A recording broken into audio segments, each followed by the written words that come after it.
Olá pessoal, sou o Bruno Capucin, meteorologista da Ampere Consultoria. Estarei apresentando o fechamento do mês de maio, indicando os principais padrões predecessores desse mês. E começando pela chuva, a gente vê que seguiu a climatologia, sendo registrada nos extremos norte, sul e leste do Nordeste. Falando da ENA do SIM, do setor elétrico, a chuva mais importante foi essa registrada na região sul, e ela não foi bem distribuída ao longo dos dias de maio. A gente viu que teve a formação de uma onda frontal no dia 3 no interior do continente, responsável pela pancada em Iena no começo do mês, por conta da chuva que caiu de forma mais expressiva no Alto Uruguai, mas posteriormente os dias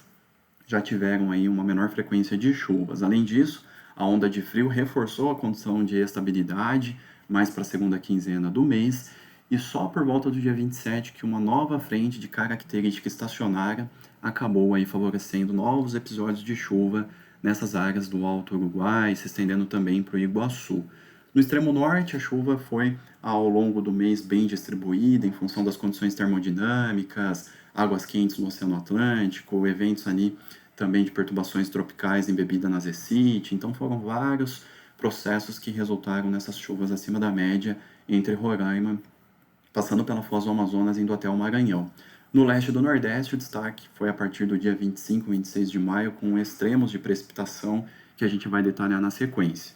Com relação às temperaturas mínimas e máximas, houve um predomínio de anomalias negativas no contexto da forte onda de frio para o mês de maio, que atingiu o centro-sul do Brasil a partir aí do dia 17. Tivemos, então, um predomínio de anomalias negativas nas mínimas sobre áreas do centro-oeste, sudeste, sul da Bahia, inclusive recordes de frio no estado de Goiás, cidades do Mato Grosso, registrando ali no setor sul geadas, assim como também em Goiás, sul da Bahia com mínimas bem baixas, mas as máximas tiveram anomalias, no caso negativas, mais evidentes, principalmente nos estados do sul do Brasil. Acontecimentos, então, aquela onda frontal mencionada por mim anteriormente, responsável pela pancada em Iena, no subsistema sul, na abertura do mês de maio, mas a não frequência dessa chuva fez com que a recessão viesse também no mesmo patamar. A forte onda de frio que aconteceu aí em meados do mês, no contexto de um bloqueio mega invertido, que a gente veio anunciando e dando monitoramento ao longo do desenvolvimento desse fenômeno. Inclusive, esse bloqueio omega invertido apareceu aí nos campos de circulação anômalo para o mês de maio, e essa estrutura foi a responsável pela forte advecção fria por vários dias consecutivos sobre áreas do centro-sul do Brasil, estando até no contexto dessa tempestade subtropical nomeada pela Marinha no mês de maio. E essa onda de frio trouxe vários eventos, como a primeira neve do ano, geadas abrangentes, recordes de frio pelo centro-sul, a própria tempestade subtropical mencionada. E após, então, a entrada desse ar frio, a gente teve uma condição de tempo estável. A gente está vendo aí que do dia 18 ao dia 25, os acumulados mostram praticamente valores aí zerados em grande parte do território nacional pelo predomínio desse ar frio e seco que ficou em processo de aquecimento ao longo aí da segunda quinzena. E claro, isso refletiu na ENA do subsistema sul, que teve essa recessão após esse pico no início do mês. Posteriormente, tivemos mais para o fim do mês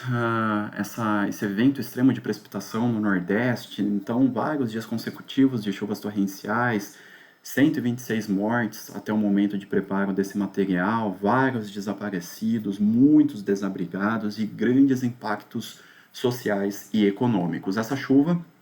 ela não teve nenhum aproveitamento hidrelétrico porque caiu justamente na região mais litorânea do Nordeste.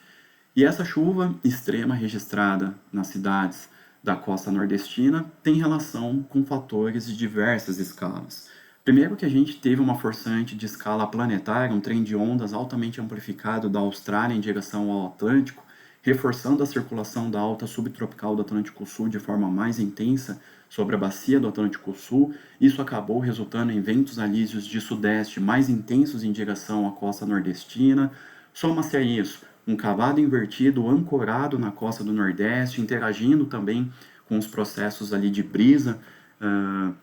na região litorânea. Soma-se a isso um cavado de 250 hectopascais no final de semana e no dia 29. Soma-se a isso também águas mais quentes ali da região do Oceano Atlântico. Então foram vários processos de escalas distintas e a sinergia desses processos acabou resultando nesse extremo de chuva na região leste do Nordeste. Com relação à radiação de onda longa, OLR, a gente vê que os valores negativos, anomalias negativas, predominaram principalmente aqui no Brasil, nesse setor norte do Nordeste, indo até a região da Foz do Amazonas, onde se teve um predomínio mais chuvoso, e também sobre áreas do Rio Grande do Sul, nesse contexto das instabilidades, tanto ali do dia 3, que foram intensas, como também mais perto do final do mês, onde a frente estacionária acabou gerando vários dias de nebulosidade sobre a região. Já nas porções centrais, predomínio de subsidência.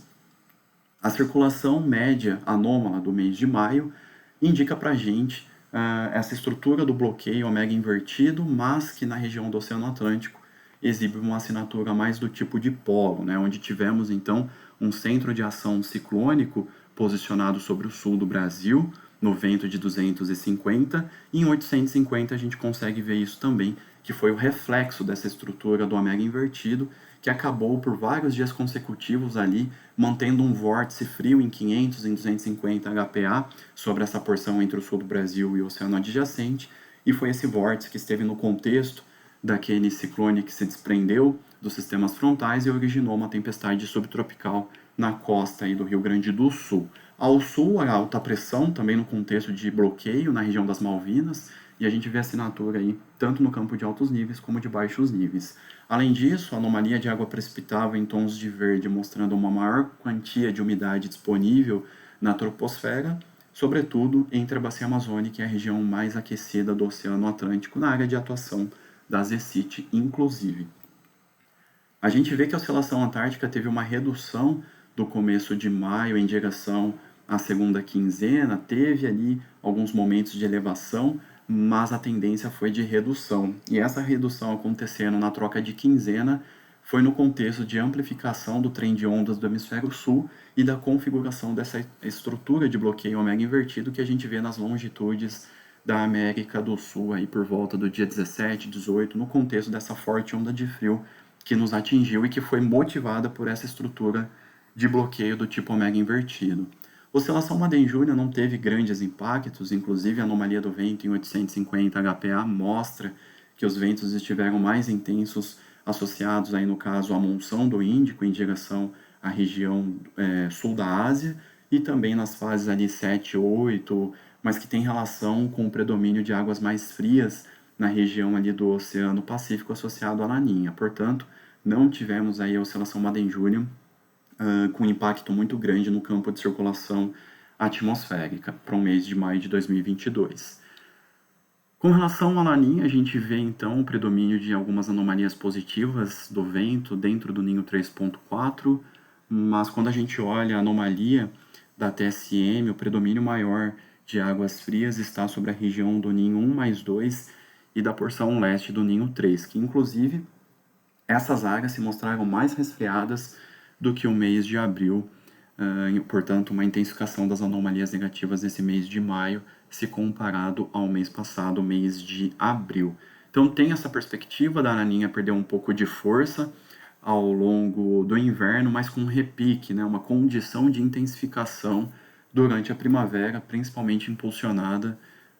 por essa fase negativa do dipolo do Índico que está sendo sinalizada aí há vários meses já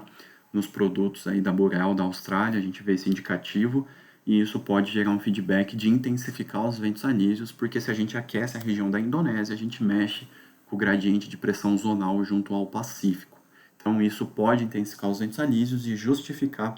essa manutenção ainda de uma laninha no decorrer do início do período úmido, que significa até que a gente pode ter uma primavera similar ao que aconteceu no passado, com falta de chuva na região sul e chuvas mais dentro para cima da média no centro-norte do Brasil. Mas essas informações e também as previsões dos próximos meses, do próximo trimestre, você pode acompanhar nos nossos produtos e serviços. Para isso, entre em contato conosco e até uma próxima, pessoal!